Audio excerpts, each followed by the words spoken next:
To find answers for shit online, you gotta like post a question and then post an account that's given an incorrect answer because people are more likely to correct. That's actually really funny. Yeah. And kind of sad. Whoa. I'm gonna go ahead and go all in.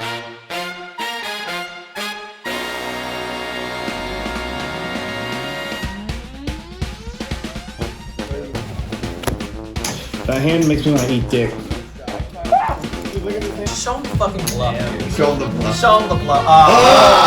Discipline! How much more should I bet pre-fly? I deserve that end. You just gotta know when to fold him and know when to hold him. I bend him. That is not a Oh, I'm sorry, man. Oh, put that in the clip. Clip it. They better have authentic cousin fucking. Everyone knows that the best poker tables are the private ones. They are chaotic, they have no rake, and they have the most action. Hello everyone, welcome back to episode 6 of the Blitzed Bankroll Poker Vlog, where we vlog, I think, the only home game on YouTube. If you are new to the table, welcome. Everyone here is a regular, reoccurring player at our game, so it leads to a lot of action, a lot of shit talk, and a lot of exploitative play. Tonight's home game takes place at your mom's house. The normal max buy-in is 200 big blinds, but we have been playing for about 20 minutes and I've lost some small pots. We are currently 6-handed and I've got about $100 behind when I look down at Ace Jack of Hearts in early position. What a pretty hand. Marcus to my right opens to $10 under the gun. Normally I would 3-bet this spot, but it seems like it's tradition that the first hand of the night on this vlog is always the one that loses me a bunch of money, so I make the passive fish play and just call. Cody, the handsome gentleman that is off screen to my left, folds. Patrick makes the call, Kevin makes the call, and Josh makes the fold. Tyler in the big blind does not call, however. Instead, he raises to 30 bucks, which is like, what is this, a raise for ants? Even without his raise, there was already $40 in the pot, so we all are basically priced in. So he's not supposed to get any folds here. And then Marcus, the original raiser, just folds for that price. Do you guys know something that I don't? Maybe Marcus knows that I have a strong hand and I'm probably just gonna jam over the top, which is pretty crazy because I never do that. I usually am raising or I'm folding. Maybe he could hear how heavy I was breathing. Maybe I just need to stop breathing when I play poker. Anyway, he soul read me. That's what I do. I stick the rest of my stack in for about 87 bucks. You know what? I was like, the way I could hear him breathing, I was like, he's going. And Patrick and Kevin get out of the way. Tyler thinks about it for a little bit, but he's basically priced in, so he makes the call. The board comes 7-5-8 with 2 clubs, which is pretty good. Unless he has like a pocket pair, then we're probably ahead. The 9 of hearts is on the turn, and the ace of clubs is on the river, which is pretty good for us. So if he had like pocket 10s or something, we just pulled ahead. But when I turn over my hand and show my ace, he shows king, queen of clubs for a rivered flush. You know, one of these days, I'm gonna win the first hand that I show on the vlog. But today is not one of those days. At least we got it in ahead pre-flop. After that devastating hand, we rebuy up to the max. We win a pretty uneventful bomb pot. If you bet I'm folding, don't bet. Don't bet. You look smooth. You drinking water? Yeah. And we have around 550 in our stack. We play progressive match the stack, which basically means that the maximum amount of chips that you can buy up to increases throughout the night. And it is a good thing I did because this is a big hand. Patrick has limped in early position and Josh makes it 15 from late position. And we look down at a couple of crab claws in the small blind. All 3 of us are pretty deep, so we definitely have odds to call and go set mining, so that's what I do. And Patrick decides to tag along as well. The flop comes 10, 8, 9, rainbow. Me and Patrick both check to Josh, the initial aggressor. And he makes a third pot C-bet of 15 bucks. All right, you might be thinking, we're out of position. We busted our 3. Time to fold and get out of here, right? However, I think that most of the time, the strongest hand Josh is gonna have here is like an overpair, maybe like queens, kings, aces, sometimes even ace-king, and he could be c-betting his range just because he is also in position. And I think that this board, more often than not, is gonna actually benefit me or Patrick way more than it's gonna benefit Josh.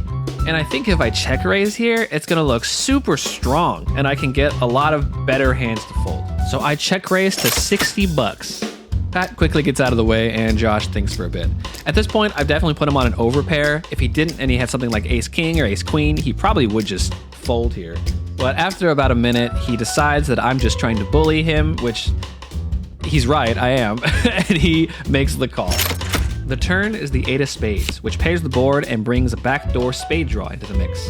This card is also going to be better for me typically than it is going to be for him. It doesn't change too much, and if I was bluffing with a hand like 8-7, I just got trips. I think I can put a ton of pressure on his overpairs. Pocket jacks might call here, but most of his hands are gonna have to fold if we barrel again, right? So that is what I do. I put my foot on the gas. Let's see if Josh can withstand the pressure.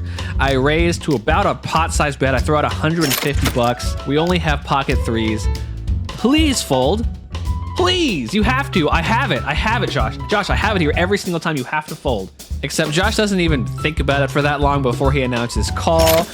And I'm thinking, I don't know if I have a third barrel in me, man. He doesn't sound convinced at all. I'm out of position. I guess there is a small chance that he could have queen jack. So I'm pretty much done with this hand. I've already punted off about half of my stack. The pot is looking big, and then the river comes. And ladies and gentlemen, it is a beautiful 3 of clubs.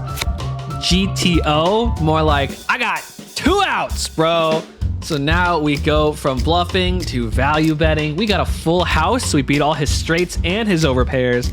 And I mean, we're pretty much committed because the pot is so big. So I just shove all in for the remaining. I think it's like 200-ish that I shove in for. And he looks disgusted. However, he has so much invested in this pot. There's nothing he can really do. He makes the call. He says he has a straight. And we got him, boys.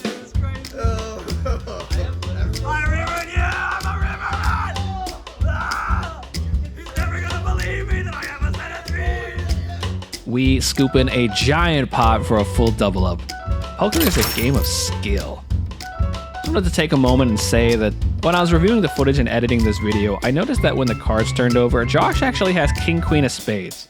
So I was actually right on pretty much every street. He had overcards. But I think he misread his cards. I think he called me down with king high. So maybe get some glasses, man. Nice 2-outer, bro.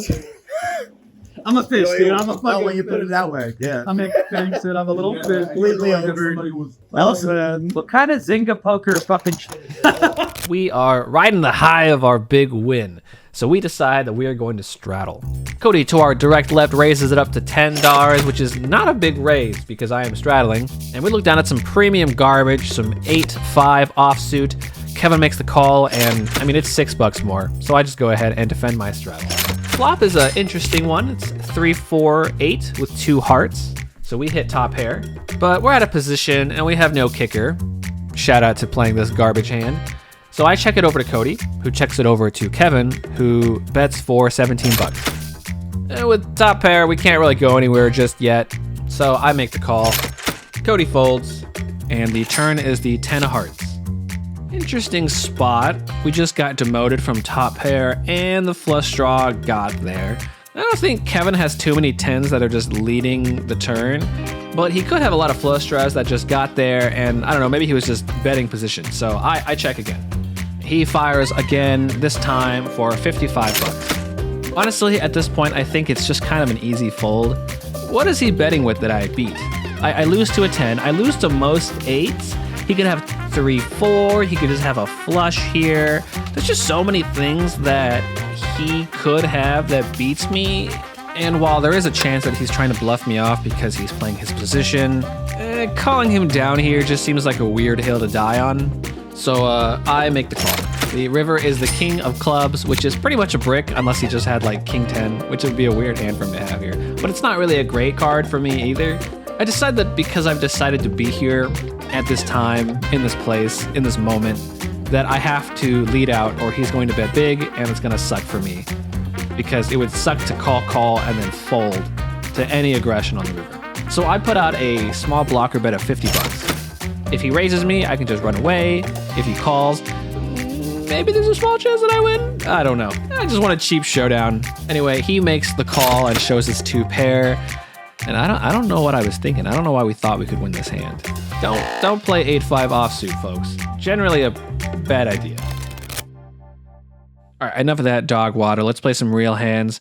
We are in the small blind with pocket queens, baby. A couple of luscious ladies. Kevin in the middle position raises it up to $16.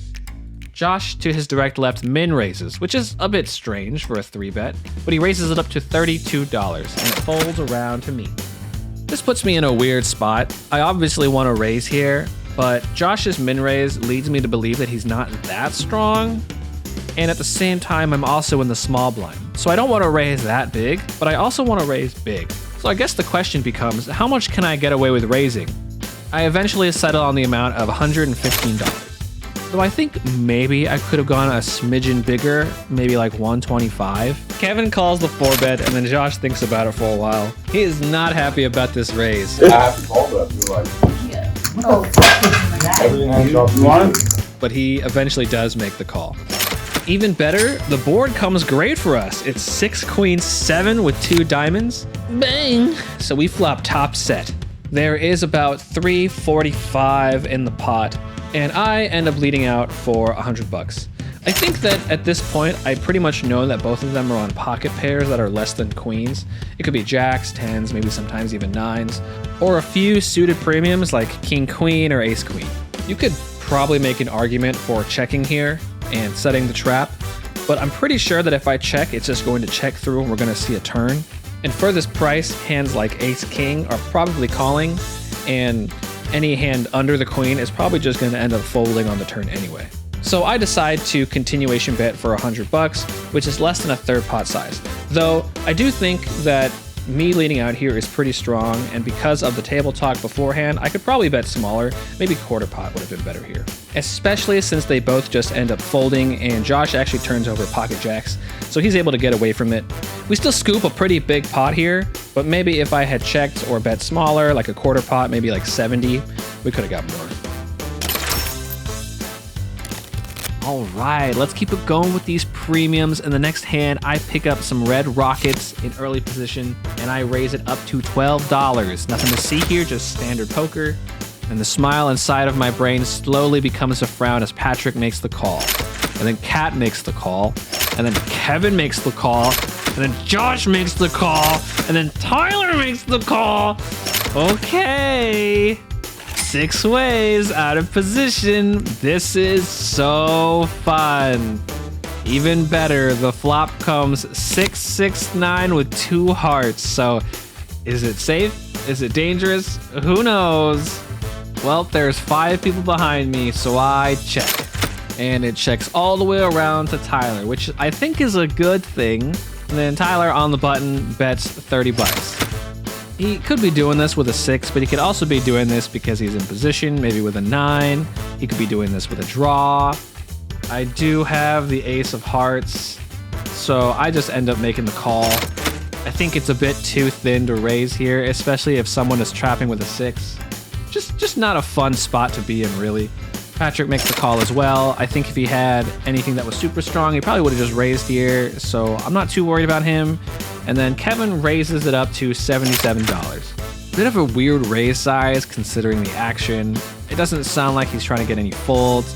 I don't know, maybe he's got like a strong 9 or something, but none of that matters.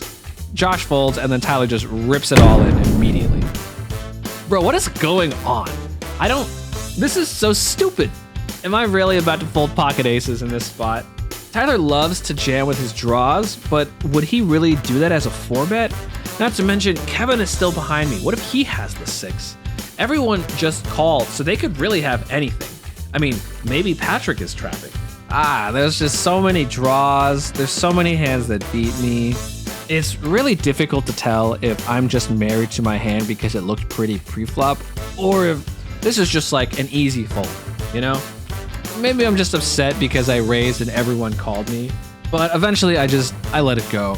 I don't see Tyler bluffing very often here into 4 different people, and even if he was, I think I'm kind of expecting Kevin to just snap him off with a 6. I mean, one of them's gotta have a 6, right? Patrick also folds, which I kind of expected to happen, and then Kevin tanks, which makes me even more upset, because why would you raise if you only had a 9? He definitely just has a 9 here when he tanks. So it's kind of his fault that I had to fold here, and I'm upset by it. Not to mention, as he's tanking, Tyler starts talking about the hand and how he played it, and now I know that Tyler has a draw. and I am just fuming inside. I am fuming inside. If Kevin were to raise and then fold, I would be so upset. Okay. 6 though. Is it like What I call corn? 15. With ace 6, Yeah. the call was 77. A little bit better. No, you're talking about the thing. Slightly you think better. about Oh, pre-flop. 77 was, oh, I made it Yeah, 77. you made it 77 and then I shoved all in on it. Okay, well, thank you for talking me into folding. And then he folds! He folds his hand. Tyler's table talk gets the job done. Nice hand, Tyler. Fuck you. In the very next hand, we pick up Jack 10 of clubs under the gun. There's a straddle on board, and I'm still raging about my misplay in the last hand. God damn it! That's so aggravating. Anyway, we got a suited premium, so we raise it up. 16 bucks is the way to go. Folds around to Kat, who makes the call while I cry about being bad at this game, and then Kevin goes ahead and bumps it up from the button to 50 bucks. Strangely enough, Josh cold calls the 50 in the small blind, which is a little alarming, but we can probably put him on like a middling pocket pair. And I think sometimes I could definitely find a fold here. I don't think Kevin 3-bets that often, and he's also on the button, so he's got position on us. Not too worried about Kat. If she had a great hand, she probably would have raised, so we're probably ahead of her. And there's a lot of dead money in the pot, but I go ahead and make the call. I'm a little tilted, but I don't think this is the worst play. I think calling 50 is fine. Kat makes the call as well, and we go 3 ways to a flop out of position, which comes pretty good for us. It's ace queen 5 with 2 clubs, so we flop a gut shot straight flush draw. That being said, we're out of position, and Kevin has a lot of strong ace X in his hand, so I don't want to get 3-bet here. Josh checks, I check, Kat checks, and then Kevin c-bets for 75 bucks. We go ahead and make the call here, pretty standard. I think raising is a bit ambitious, and he actually doesn't have that much behind, so if we were to hit, we're probably going to get it in anyway. Josh and Kat make the fold. The turn is a 3 of diamonds, which is an absolute brick. Kevin's got around 230 behind. I check, and Kevin bets 100 more. At this point, Kevin's got about 130 behind. And if I were to just call the turn, it feels a little sad if I were to brick the river and have to fold. So I choose the more aggressive route. I just put him all in for the rest of his stack. It's kind of a weird move because if he does have it, I'm not expecting him to fold any ace high here. But we do have a lot of room to improve, so I'm kind of just banking on the fact that we can get it all in and hit. Bit of a gamble, I know, bit of a weird play. Honestly, bit of a mistake to chase when we're so short. But it actually turns out that that's going to work out for me. I go all in and he just folds, showing 7-deuce. Honestly, gotta give him credit for going for it here. I did believe him. I really thought he had a strong hand. I just happened to have that one hand that I couldn't fold. If my hand was any weaker, he would have taken this pot for sure. All right, for this next hand, it is our turn. We have 7-deuce offsuit this time. Let's see if we can win a hand with it. Marcus bumps it up to $10, and we, on the cutoff, raise to 50 bucks. Cody in the button folds, and Patrick and Josh make the call. Our initial pre-flop raiser, Marcus, ends up folding. So not the best result, not the worst result. Let's see if we can win this on the flop, which comes out pretty good. It's 6-7-3 rainbow. So we managed to get top pair, even though our kicker is dust. But it checks around to me, so I'm feeling pretty safe about our 7. I go ahead and make a third pot c-bet of 50 bucks. Patrick makes the call, and Josh folds. There's a brief moment where when he folds, I see the queen of diamonds, so I just let the table know. That's why it's in the camera. And the turn is the 4 of hearts. All things considered is about as good as it gets. Doesn't really complete much.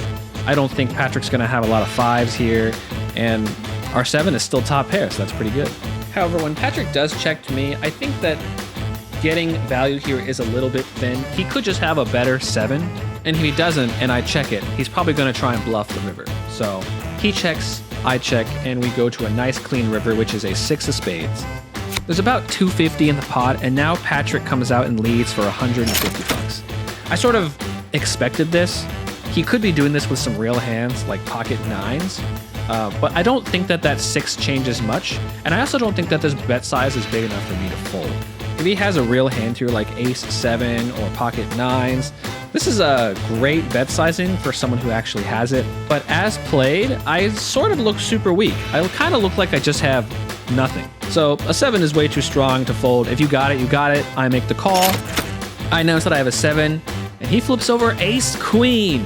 That's how you win with 7-deuce, baby. You just hit top pair and then have a great turn and a great river. It's so easy. Poker is a game of skill. We pick up this pretty sizable pot, and we pick up $5 from every player. Let's go. All right, this is the last hand of the night. We are in the big blind, and it's a bit of a weird one. We got ace-7 of spades here, which is a pretty good hand. Cody and Patrick both limp in, and Kat raises it. But she only min raises it to 4, which is like, is this a bet for ants, you know? Folds around back to Marcus in the small blind, who ends up making it $25, which to me just feels like a squeeze.